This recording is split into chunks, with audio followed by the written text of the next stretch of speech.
Voter പട്ടികയിൽ നിന്ന് പുറത്തായവർക്ക് സർക്കാർ ആനുകൂല്യങ്ങൾ നിഷേധിച്ച് ബീഹാറും ബംഗാളും. വളരെ ശക്തമായ നടപടികളുമായി രാജ്യം ശുദ്ധീകരിക്കാൻ മുന്നോട്ട് പോവുകയാണ് കേന്ദ്രം. SIR വോട്ടർ പട്ടികയിൽ നിന്ന് പേര് നീക്കം ചെയ്യപ്പെട്ടവരുണ്ട്. അവർക്ക് റേഷൻ ഉൾപ്പെടെയുള്ള സുപ്രധാന സർക്കാർ ആനുകൂല്യങ്ങളാണ് നിഷേധിക്കുക. റേഷന് പുറമെ സാമൂഹിക സുരക്ഷാ പദ്ധതികൾ, ക്ഷേമ പെൻഷനുകൾ തുടങ്ങിയ സർക്കാർ ആനുകൂല്യങ്ങളും നിഷേധിക്കും. കഴിഞ്ഞ ദിവസം ആദ്യത്തെ മന്ത്രിസഭാ യോഗം നടന്നിരുന്നു. അതിനുശേഷം SIR പേരില്ലാത്തവർക്ക് ഇനി മുതൽ ബംഗാളിൽ റേഷൻ ഉൾപ്പെടെയുള്ള സർക്കാർ ആനുകൂല്യങ്ങൾ നൽകില്ല എന്നാണ് മുഖ്യമന്ത്രി സുവേന്ദു അധികാരി വ്യക്തമാക്കിയത്. ബീഹാർ സർക്കാരാകട്ടെ അവിടെ നിന്ന് ഒരു പടി കൂടി കടന്ന് ആനുകൂല്യങ്ങൾ റദ്ദാക്കുന്നതിന് പുറമെ പട്ടികയിലില്ലാത്തവരുടെ ബാങ്ക് അക്കൗണ്ടുകളും പാസ്ബുക്കുകളും റദ്ദാക്കാനുള്ള നടപടികളും സ്വീകരിക്കുമെന്നാണ് സൂചന. SIR തെരഞ്ഞെടുപ്പ് വോട്ടർ പട്ടിക തയ്യാറാക്കുന്നതിന് വേണ്ടിയാണെന്നായിരുന്നു നേരത്തെ കേന്ദ്രം പറഞ്ഞിരുന്നത്. പക്ഷേ ആ ഡാറ്റയുടെ അടിസ്ഥാനത്തിൽ സുപ്രധാനമായ നടപടികളിലേക്ക് രണ്ട് BJP സർക്കാരുകളും കടക്കുകയാണ്.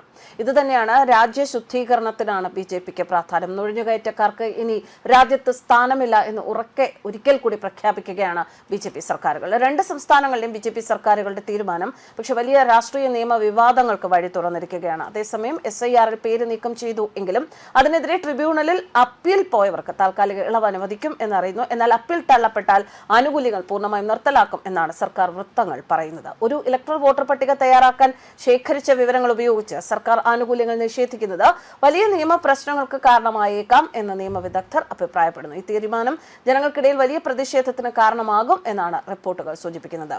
അതേസമയം പശ്ചിമ ബംഗാളിൽ ആദ്യ BJP സർക്കാരിന്റെ ആദ്യ മന്ത്രിസഭാ യോഗത്തിൽ നിർണായകമായ പുതിയ തീരുമാനങ്ങളാണ് വന്നത്. SIR ഏറെ ചർച്ചയായ സംസ്ഥാനത്ത് അതിർത്തിയിൽ മുള്ളുവേലി സ്ഥാപിക്കാനുള്ള സ്ഥലം BSFന് കൈമാറുന്നതാണ് സർക്കാരിന്റെ ആദ്യ തീരുമാനങ്ങളിലൊന്ന്. സംസ്ഥാനത്തുടൻ സെൻസസ് നടപടിക്രമങ്ങൾ നടപ്പാക്കാൻ തീരുമാനിച്ചതായി മുഖ്യമന്ത്രി സുവേന്ദു അധികാരി പറഞ്ഞു. സത്യപ്രതിജ്ഞ ചെയ്ത് 2 ദിവസത്തിന് ശേഷമായിരുന്നു ആദ്യ മന്ത്രിസഭാ യോഗം.